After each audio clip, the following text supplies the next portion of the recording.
Welcome to Pollute Your Soul. Here on the channel, we have R&B, the rapper. R&B, not R&P. I was just like a little high pitched when I said that. But here we have this amazing artist. He's from the Delaware area, in Wilmington to be exact. And his address is, no, I'm just playing. So, thank you for coming on the show. We are gonna be just talking it up, chatting it up about the local music scene, about you, your music, what you have planned. Thank you for coming on the show. What new releases could you speak about in terms of music? I just want to start off. Thank you for having me, man. Of I'm glad to course. be here. Yes. First interview, so that's pretty nice. Yeah, bro. You did it first. In terms of new releases, I just dropped a remix with my cousin. It's a Boogie with the Hoodies Jungle. I'm very happy with how it came out, and it's setting personal records on YouTube for I've hit certain milestones with that record, and it's pretty exciting. In upcoming releases, I don't have anything original really planned. All my original work came kind of last summer with my debut tape Spit Shine, but I'm just planning on doing remixes, every 2 weeks until 2024. Kind of set that goal for myself. So that's all I really got planned right now. Now, is it like often that you make music with like your cousin and family and shit like that?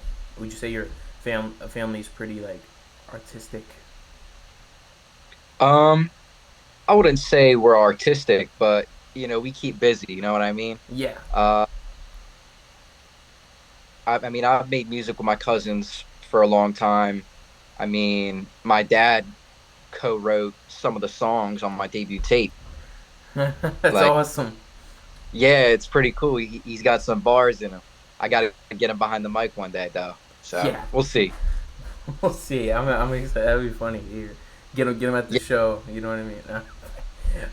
So that's cool to hear because it's like when somebody in your family like helps with like it is creative too. It just kind of like it makes you feel like not alone. You know what I mean? Like it's good when you got like that support in the family. You know what I mean? yeah, absolutely. It kind of, amplifies your drive.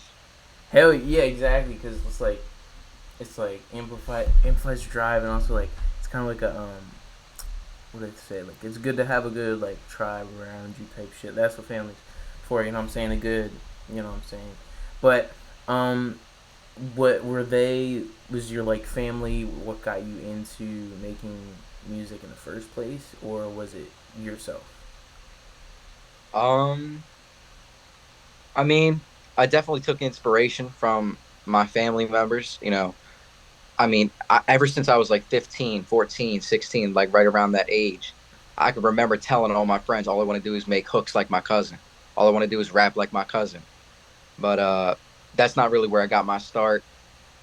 If I'm being completely honest, I got my start at the lunch table at school, just fucking around, banging on the table, freestyling Eggs, and shit. bacon, grits. You Yeah, know what I'm exactly. saying? Shit like that. Grits, sausage. Fuck yeah. Battle But like there's a certain aspect to being at the lunch table, being bored as fuck, and just roasting people. That is very fun. Like in terms of like it's almost basically just like freestyling because it's like improv comedy.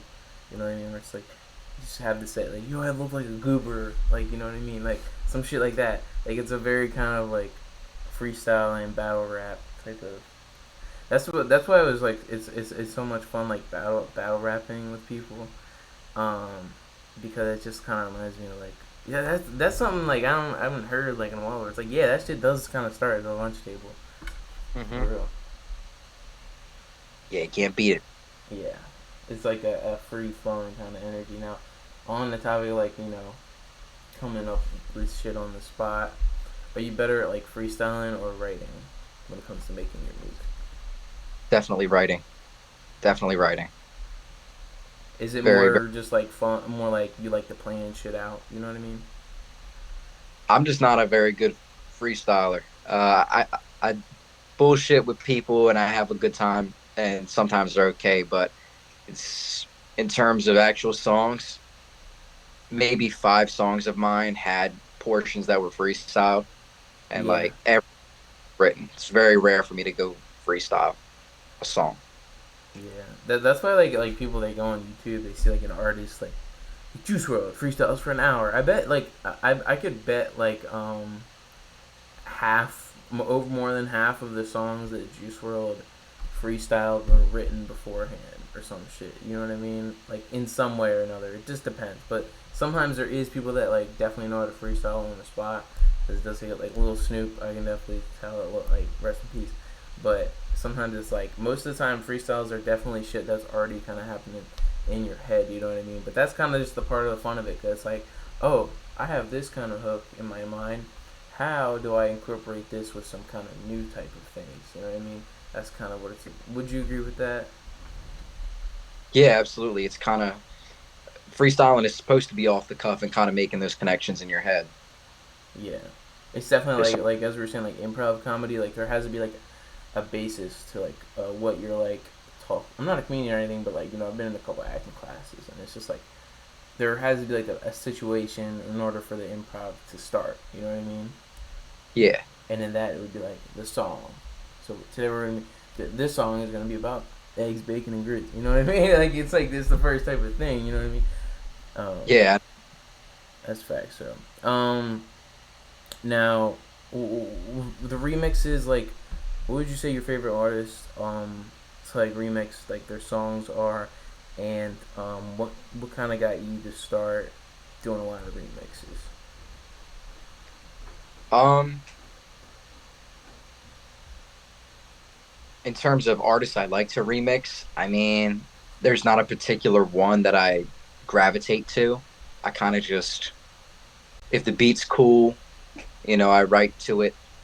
Uh, so I guess that would, by extension, who has the best beats? Probably somebody like Jay Z or something like that. Yeah, But that's a uh, good. That's a good. Yeah, definitely. but in terms of just getting the remixes out, what kind of got me started with that? I just put out the Churchill Downs remix the first January 1st, just to kick off the new year with a little bit of gas. And 2 weeks later, I did the 6 foot 7 foot remix with a buddy of mine, and I was working on another remix just because I was that was kind of the groove I was in at the moment.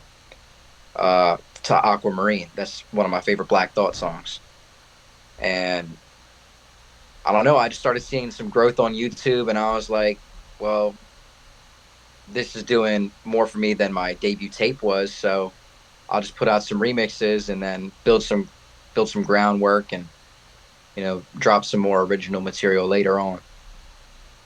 Yeah, because I bet it definitely is gonna like help you like when you do start to make more like original stuff, you'll probably be like 10 times like more like amplified in terms of like audience, but also like your skill set. Because I bet it does take a lot to like see another beat that somebody else has used and try to do it better than them. You know what I mean? I don't try to out I don't try to like outshine the OG artists, you know what I mean? I try to do my best, but Just do your thing on it. yeah, exactly. It's like I don't set out to like make Nas look like a chump, you know what I mean? That's that's not how anybody should walk into a remix, but I'm just glad that I'd be in the conversation of like, oh, he did pretty good on that Nas beat. The fact that that's a conversation is pretty neat. Yeah. Which Nas beats have you used? Oh, Nas is one of those artists that every beat of his I've remixed. Nas is my favorite artist, so I just every beat I've remixed by him, I'm like, I can't drop this. It's nowhere near Nas level. Like which ones did you do? Like his old like his like classic ones, or just like what was that one called? I forget. But he has a lot of really good production. A lot of his new stuff with Hit Boy is pretty good too. Oh yeah, he's been on a fucking roll recently. Ever since King's King's Disease. yeah. I mean, he's always been dropping this, that, and the third. You know what I mean? But like ever since he started working with Hit Boy, it's just been like uphill exponentially. What's your favorite collab between him and Hit Boy? Which project do you think? Just like King's Disease 3 or King's Disease 1. What? One of the two. What'd you think of Magic? Were you big into Magic? I didn't listen to that one. What, dude? You got to listen to that one. That whole album is fucking hardcore. Has he done a? I think he's done. Has he done a song with and Benny the Butcher? Um, Oh yeah, he has. Okay. Yeah, that was good. The meeting, but I think Hit Boy's definitely he's a good rapper too. But I think that like you should definitely do some Hit Boy. Would you ever consider doing a Hit Boy freestyle on one of his beats, or have you already? um, I don't. I'm not gonna lie to you. I don't know who made all the beats I've rapped over. I know a few of them, like Premier did this one, or like Dilla did this one. But Shouts out DJ Premier, amazing artist. oh yeah, he's fucking dope. But Hit Boy, I don't know. I don't follow the producers. I'm not as hip hop literate as I should be, so I don't know who made all these beats. That's just Hey, but your favorite artist is not, so you know you got you got something nailed down yeah. in terms of education on him, which is you know not is definitely one of the greatest. Um, Now we're speaking of somebody who's made classic albums. In general, what are some classic albums by anyone that you enjoy? Um, that's a good one. Um, Specific albums that I really enjoy, specifically hip hop. I'm really into Outkast. I think. I couldn't tell. Uh, I know. Aliens is uh, great. Yeah. yeah, ATL fucking phenomenal. So is Aquemini. Stankonia is also great. Um, I wasn't as crazy as about their first album as a lot of people were, but I think it's still fucking incredible. Yeah. Uh, I think some of Logic's earlier work, Vinyl Days, that's more newer, but that was a fucking great record. That's not really a classic, but uh, yeah, a lot of Outkast, a lot of Nas, Kanye, Kendrick, Eminem, people like that. I consider, you know, all have good classic records, but there's not a lot of records I genuinely go back to and pick apart, other than the Outkast albums, and obviously Nas and Jay Z, people that are pretty good with their pen game. Yeah. The thing about like Outkast is a lot of their like more popular songs are like just as like good as their not popular songs. Like even though like Two Dope Boys in a Cadillac is like not, I mean it's popular, but it's like not as popular as like Throw Your Hands in the Air or just like You Don't Care or like fucking or like Miss Jackson. They're still like it's still just as good. You know what I mean? And that's when you can tell like they probably like that's why I fuck with Outkast the most and stuff like that. And also Andre 3000's awesome. I think that he's definitely really good on features too. Like he's one of the best like feature artists for sure. Yeah, it's pretty Yeah, good. he's pretty good, and I think that like a lot of the best like hip hop music groups are definitely just duos. Like for real, like duos have kind of always been like I think what a lot of like rap groups like fail at is they put like 15 to 30 people in it and it fucking turns into a clusterfuck. You know what I mean? Where it's like, but when it's just two people, it's like, oh, Suicide Boys have never broken up, and they've always been like consistent for like basically 10 years. You know what I mean? Or it's like Clips, or I mean, well, not anymore, but you know what I mean. But they had a great run. You know what I mean? What you would Don't forget. say your favorite hip hop duo is besides Outkast? Say that again. Favorite hip hop duo besides Outkast? Cause yeah. Run the hands down. Yeah, damn, yes. There we go. Shouts out Yeah, to they're them. Um, Favorite project by them? Would you say? their latest record. Run the Jewels 4 was pretty good. I liked that one. Yeah, yeah. I tell that to people and they're like kind of surprised, but it's like it's a good record. Like yes, their older stuff is pretty good, but it's like they're still at it, definitely. Yeah, they get better with time, man. Like fine wine. Exactly, bro. Now we met at a performance event type of thing. What would you say your favorite tracks to perform would be? I'm pretty new to performing, so I haven't performed my entire catalog yet. I've only ever performed remixes. Yeah. Keep in mind, I've done like 4 performances, and only one of them was my own. The other times I was just invited on stage by like a friend or somebody I did a song with, and they had me hop on stage because I was featuring or something. But yeah, I've only ever performed remixes.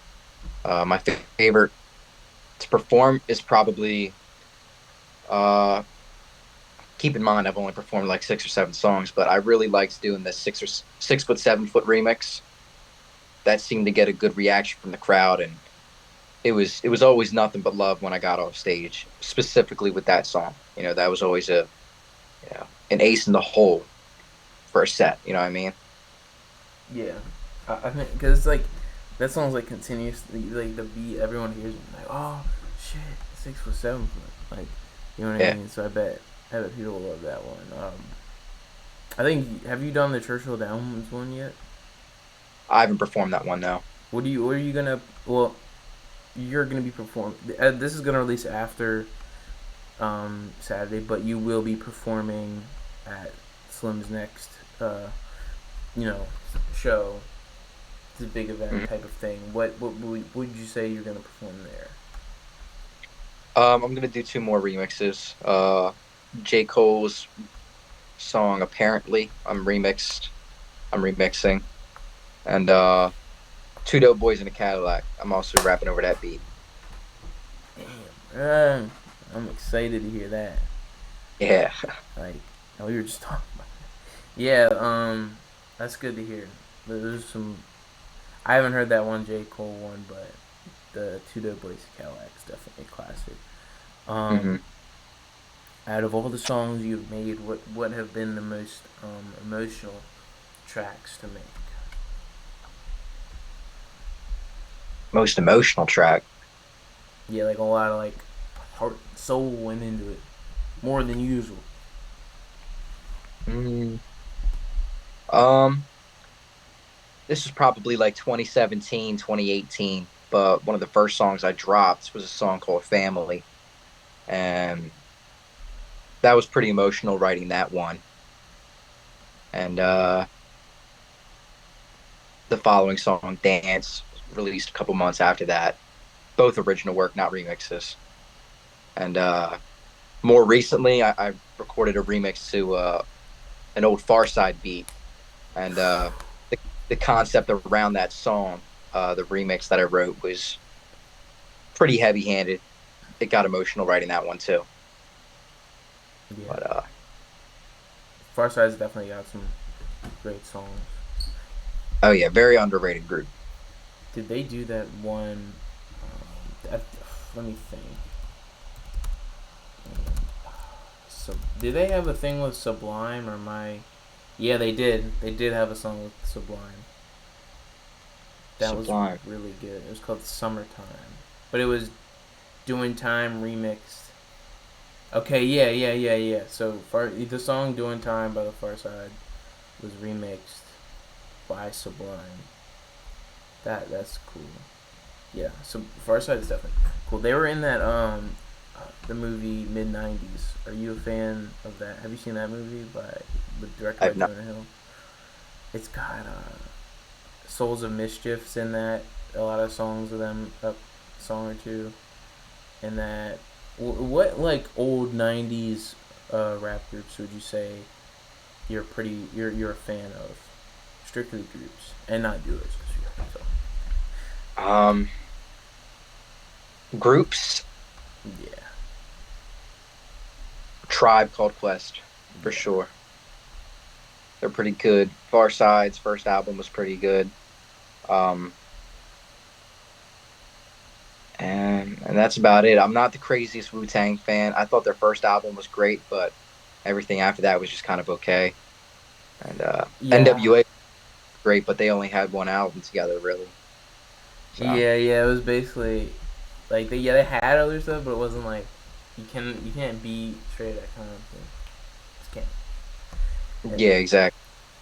and I agree with the Wu Tang thing. I just feel like their solo work was definitely more like after the second album, which the second album is not as good as the first one, obviously, but after that, it was basically just like solo work dominated pretty much. Like it's like their solo work in the '90s is outstanding. You know what I mean? But the I don't think any of their solo work can really beat 36 Chambers. But their solo work is like are all classics. Like most of them are classics. You know what I mean? Obviously, Mm. but it's definitely like that. That's a good take. I haven't heard that before on this show. Like so, yeah, I agree. And definitely, Trap Quest is fire. So what news? Like we already kind of talked about how you're doing the 2 weeks things or anything like that. Do you have any new shows or anything planned that we can expect from you moving forward?